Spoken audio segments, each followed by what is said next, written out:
Adonis Catering looks after a lot of elite athletes.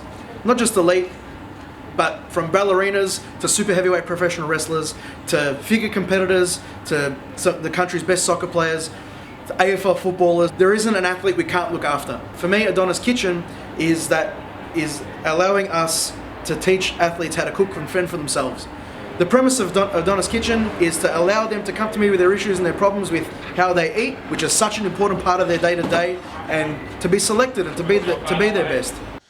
Nat Braic to me was one of my OG clients. When Nat told me that her and her child, they're struggling with places to eat and you know, very highly limited in what they can, I took it upon myself as a challenge. So Nat really wanted to learn how to cook fish, and one of her favorite salads when she was one of my clients, she really enjoyed eating a shaved broccoli salad. So we're going to do that today with her. We've got some beautiful snapper from Ocean Made Seafood in Melbourne. It's beautiful snapper, and she wanted to know how to steam it. So we're just gonna. She just has some trouble with keeping it whole and not. I think it sounds like she's been overcooking it and it disintegrates a bit when she cooks it. So hopefully we fix it up for her. My name's Natalie Braic. I used to compete in figure competitions actually, and I was quite successful in the sport. I competed for 3 years. In my first year I won 3 world titles, but I was hooked after the first year, and I just loved the whole process of training and eating clean and healthy. And my eating requirements as a figure competitor was very regimented. The diet was very strict, but I really enjoyed it. Like I loved the whole process of eating clean. I felt amazing. I had tons of energy because I maintained a really healthy diet. The biggest thing I wanted to learn today was how to cook fish without ruining it. One thing I'm not really good at is kind of nurturing the fish. I'll just kind of throw it on the pan and just kind of eat it, and I'll basically ruin it. It'll be into pieces. And also just to cook a really or to make a beautiful, nutritious salad that was really super tasty and not overly plain. So that was the biggest thing for me. Ocean Mate sent us some really nice snapper today. We've already started it, and we're going to dress this with some fennel and some lemon, some olive oil. We're going to steam it later because you wanted to know how to keep fish intact. Yeah, that's right. We'll do a little broccoli salad later as well. We'll make a quick little dressing for that. Completely Fodmap all of this stuff because you can't have onions, garlic, and obviously gluten, dairy free out the window as well. So I'm going to throw this into this pot now, but we're going to talk about it more later. All I did there was basic fish prep, what your fishmonger should know how to do anyway. The guys at Ocean Made do it very well, and all they do is really the meat off the bone from the gut first. And they've already done that. But they'll do that. And what about like washing the fish? Is it like recommended that you wash it like before you start like preparing it every time, or? I love that you asked that question. Yeah. Right. So because I never know if that's the right thing to do. A great question. Anytime you it's funny because a fish comes from the water. Yeah. Anytime you reintroduce water back onto the skin of the fish, your water is bacteria. Okay. Or anything that holds water is bacteria. Yeah. So if you wash fish and it's going to get stuck in the scales. Yeah.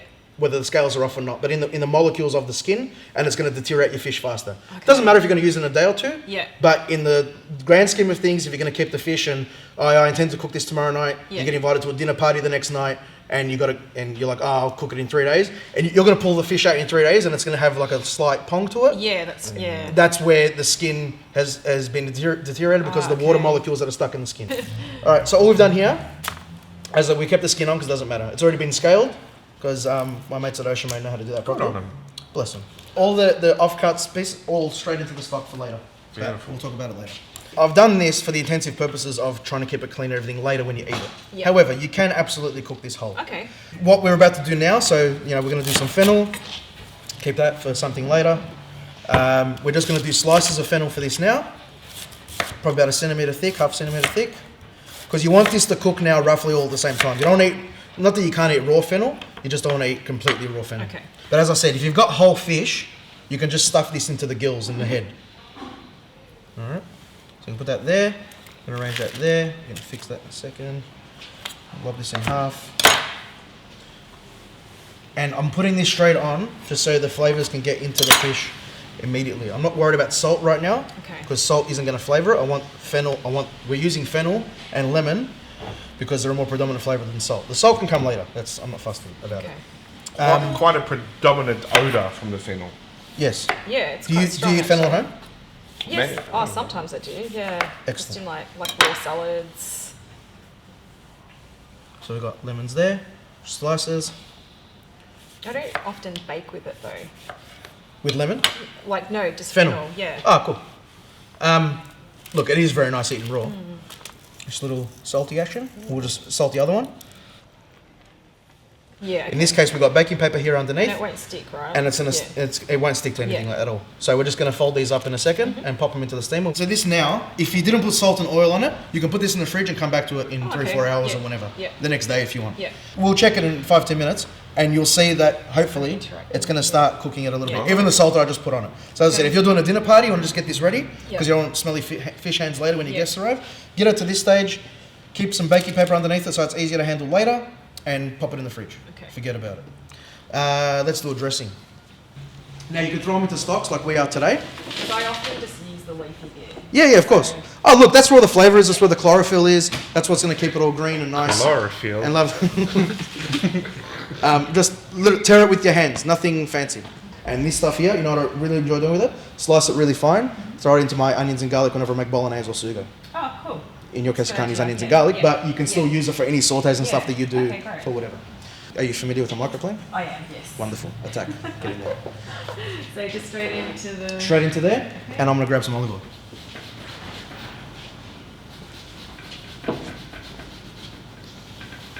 So this dressing normally, like you can add stuff to this. So obviously, because this is Fodmap for in your case, I'm pulling stuff out of it. But you can easily add chili and garlic and some shallots or ginger if you want, and that would be really tasty. Normally, I'd fillet this, or I'd get as much zest off this as possible. That's fine, but I've got one. Here's one I prepared earlier, and all I've done is skin it and fillet it. So we're gonna get this lemon zest in here as well. So for this recipe, we'll do a bunch of parsley to 2 lemons zested and juiced. Oh, already? Jesus. Holy moly. All right, so that's like half a cup, all right? But I guess we're kind of using Look, I'd rather it be more paste-like, Yeah. so it's more intense with the parsley and lemon flavour than being it more oily. I'm not fussed what blender you use to do this. You can do this in any high-powered or food processor, whatever you want. So is that like a Vitamix or a... You can do it on NutriBullet if you want. Oh, yeah. Something that... What you got to worry about is, anytime you blend up anything that's green, so any green herb, parsley, basil, mint, whatever, when you heat up a parsley or a green herb, it's gonna, it can't get warm. So you got to be super careful. Like you want to use more higher powered instruments. Sure. So maybe this one or something like a smaller bowl for the amount of recipe that we're doing, or maybe you can increase the recipe and make more. If you make more, it's fine. If you treat this dressing right and don't get it too hot, then you can keep this in the fridge for like a week. You put it in a container or a jar or something, cover it in olive oil and leave it in the fridge. All right, so we're going to pop that in here. We've got a little bamboo steamer here. It's boiling underneath. We're just going to pick up the baking paper. So these are quite easy to use and buy. Like they're quite cheap, aren't they? These bamboo steamers, Yeah, a little any Asian grocer or something. All I've done is just go like sort of just before the base. Sure. So as long as it's not touching the base, right? Yeah. Well, look, the closer the water level gets to the actual fish, the faster you're cooking it. Oh, and sometimes it's more of a ferocious heat. So this is boiling now. I've seen it that it's boiling, and I'm just going to lower it a little bit to like a simmer. All right, so all this steam that's happening here, you want it to be, obviously that's why you got a lid. That's why you want to contain it. So you're going to see this open up in a second or in a few minutes now, and you're going to see steam. But that's what's cooking as well. As much as it's heat coming from the bottom, it's staying in there. Okay. All right. How do you normally eat broccoli? I usually just like chop it up, like just Florets? use the florets, Yep. and then I'll put it straight in the steamer most of the time. Or lately, sometimes I've been trying to kind of do like shaved broccoli, but I just make it way too crumbly. I feel safe. Yeah, correct. If I feel safe because my hands are tucked up or are curved up. That kind of freaks me out. Yeah. You can exfoliate your palm. Yeah. Is there like a... It's easier to do the stems. Okay, yeah, absolutely. That I'm okay with. But And that's a good thickness, like that. I'm just scared like I'm going to take the skin off, that's all. Yeah, you'll be fine. Come up, and then you just slice in Okay, there. sure. All right. As Specials. we're gonna get, because I've got asbestos fingers, I can touch stuff. That's not far off. So what we're looking at is the firmness of it and how it comes up, how wide it is, because obviously it's changed. And I'm feeling around here. So sort of like, when you cook a steak, Yeah. you want to feel the firmness. I want it to stay nice and poached and soft. Obviously now, because the bottom piece is probably going to cook faster than the top one because it's closer to the source of heat. I'll leave the lid on. I'll even remove this from the steamer. And it'll keep cooking. And it's going to residual cook. Now it's got holes in the bottom, so it's not going to keep cooking completely. This salad again, you can have all the broccoli shaved off, or if you don't want to use broccoli, you can swap out cauliflower. Yeah. That's a good one for this too. Yeah. Have it all sliced, ready to go in a bowl. Dinner party comes along, and you need to dress it. Bang, you're ready to go. Okay. Bowl. We'll do some little dressings, some flavor here. I got some beetroot kimchi. I reckon that's enough. That's excellent. Yeah, normally, just for a bit of flavour. yeah, without looking at it, without even like coaching you, what you've pretty much done is 2 parts broccoli or whatever your shaved vegetable is, and like 1 part or half part kimchi, because it's pretty intense. Yeah, exactly. You don't want it to overpower. We've got some acidity in here. What I like about the kimchi and this dressing is you're going to get 2 different types of acidity. You're going to get the natural fermentation acidity here. You're going to get the lemon, fresh lemon and zest in there, because obviously you're using the zest instead of the juice, so you're going to get some intense lemon flavour. You're going to get the sumac here, which is just a little bit citrusy. So for those that don't know, sumac's a berry. Sort of grows, you know, coriander seeds? They look like that, and then they buzz them up. Okay, right. Then we'll do some dressing, and you want like a good couple tablespoons here. I know it's freaking you out about the olive oil. However, take it easy. That's right, you're not using the whole thing, so that's Exactly. okay. You're So just as I said, using you put that in a part of container. it, so I can deal with that. That's okay. Good. Yeah. I'm glad we've compromised each other. I'm maybe going to put in a little bit of pumpkin seed oil. Okay. All right, just a little bit, Just a but little because bit, just a I'm little just bit. trying to. But look how Look how green dark it it is. is, yeah. I know, right? It's like Wow. intense. Like it's gone almost nutty. Taste it. There's a spoon here. So we're going to get some pumpkin seeds in there. You want to get your hands in there? You're going to mix it, or you want to okay. use a spoon? No, I'll mix it. All right, good. Ooh. Get in Look there. at that, Okay. man. You wash your hands? Come on. It's your salad. Take it easy. Excuse me, I did before. I'm gonna eat it. But look how like it's Yeah, marinated, it's like it's amazing. beautiful. Yeah, You got good colours in there. Yeah, You got it's now amazing, and it smells awesome. you got a deeper dark green from the pumpkin seed oil. You got the Yeah. dressing through there. It's really fresh. And taste it. You got to taste it. Okay, I'll Good go chef taste tastes it. everything. If you need to check of a salt, does it need more seasoning? Is it acidic enough? Does it need a squeeze of lemon juice? You know what I'm saying? No, it's good. It's perfect. A little bit of kimchi, handful of pumpkin seeds, and some sumacs.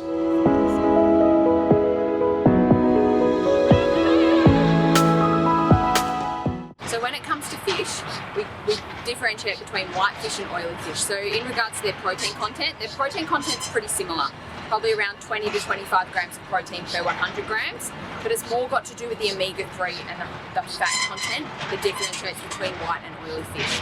So oily fishes like salmon and sardines and tuna, they've got a higher omega-3 value compared to white fishes. So omega-3 is important from an inflammatory perspective, and also important from a blood pressure perspective. There's evidence that it helps lower your blood pressure and also important for your brain health. Kimchi is a probiotic food, so probiotic foods really help your digestive health. So kimchi is a really great food to include, on top of the salad, on top of the poke bowl, and as an accompaniment to meals. An athlete like Natalie Braic, she's got to watch a lot more closely what she eats and eat a lot more around her training and eat for training rather than be bulking and including a lot of meals per day. So meals a lot based around vegetables and lean protein to really make sure she's hitting her body composition goals.